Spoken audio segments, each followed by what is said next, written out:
At the beginning of class, I was unaware, or better put, ignorant, to the broad variety of cultural lenses we as people perceive things through.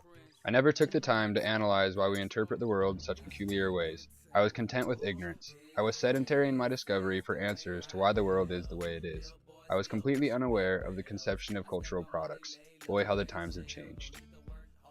We began the semester by reading Zatoun, and I immediately connected with the literature. Zatoun has a multitude of characteristics similar to that of my own. He works hard, is persistent, determined, and is in the pursuit of the American dream. He has big goals and aspirations, but has to exert more effort in order to attain those dreams due to his foreign roots. I found myself more and more astounded by Zatoun's incredible accomplishments and his desire to do good as I continued to read through the novel. Sadly, I came to the conclusion that the reason I was so shocked by his good deeds was due to his beliefs. These accomplishments would be impressive for anyone to achieve, but the fact that he was Muslim made it that much more incredible to me. This concept troubled me, and I contemplated why I found myself being so prejudiced. Somebody's beliefs and ethnicity had never affected the way I saw them as a person before. Why now? And then it clicked.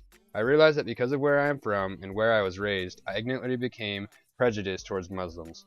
Me being from the United States of America transformed my thinking and placed an idea in my head that Muslim people are lesser. Because of a planned attack by radical extremists, I became a piece of a cultural product. The bizarre part is how ignorant I was to my prejudiced thoughts. I never would have considered myself prejudiced had I not taken a step back and pondered how differently I perceived Muslim people. At an airport, on the streets, in the store, anywhere I saw Muslims, the first thought in my head was negative because of the treacherous event that took place nearly 14 years ago. Our culture put many Americans under the impression that a peculiar group of individuals should be feared and seen as dangerous or terrifying. I am included in this cultural product, and the abundant amount of trials Zatoun encountered throughout the novel brought that to my attention. Throughout class, we frequently allotted time to discuss our readings and opinions on how to interpret the specifics of each novel. We discussed the personalities of each character, their underlying intentions, and oftentimes gave our opinions as to how we would go about solving any problems the character may be experiencing. Class discussion about Zatoun in particular brought up the topic of problem solving quite frequently, due to his predicament, and his desire to continue helping the people and animals of New Orleans. As we communicated back and forth, I began to realize how similar Zatoun is compared to my father. They both dedicate a large amount of time to helping people, and are both entrepreneurs that accomplish tasks in a similar fashion. As I began to connect Zatoun to my father, I realized more and more that Muslim people are no different from the rest of us. Sure, some people become too radical in their religious beliefs, but that happens in many other religions as well. Class discussion evolved my thinking, making me take a step back to evaluate myself and the way I evaluate others. Hearing the opinions of others was very beneficial and contributed to not only my growth as a person, but also helped me form more educated opinions of other people in my surroundings. Discussing my classmates' experiences evolved my muse, forcing me to believe that listening to other people's theories is beneficial when trying to formulate your own. The process of communicating with our British friends was quite interesting to me. The concept was distant, literally, and I found it engrossing that we could communicate so easily with people on a different continent than us. I abruptly came to the conclusion that English culture is far different than that of American culture.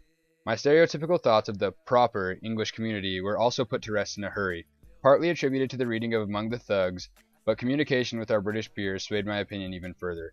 I formulated a whole new idea of British people, and realized that although there are glaring differences in the way we accomplish tasks, speak, and learn, we also have glaring similarities in interests. I find it truly amazing that we can be components of two unlike cultural products and discover similarities that in essence make us homogeneous.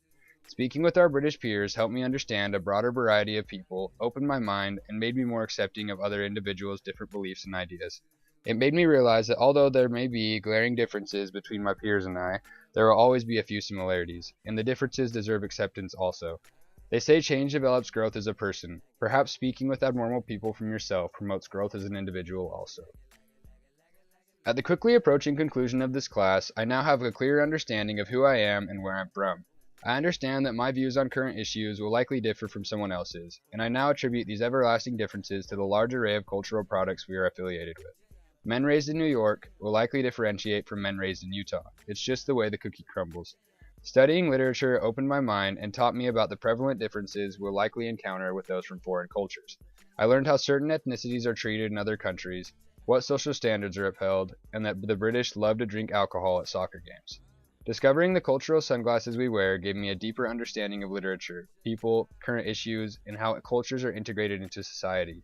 My current analysis of life and the people around me would have otherwise been suppressed had I not taken this class and been taught about the various cultural products we are all elements of today. 2006 man.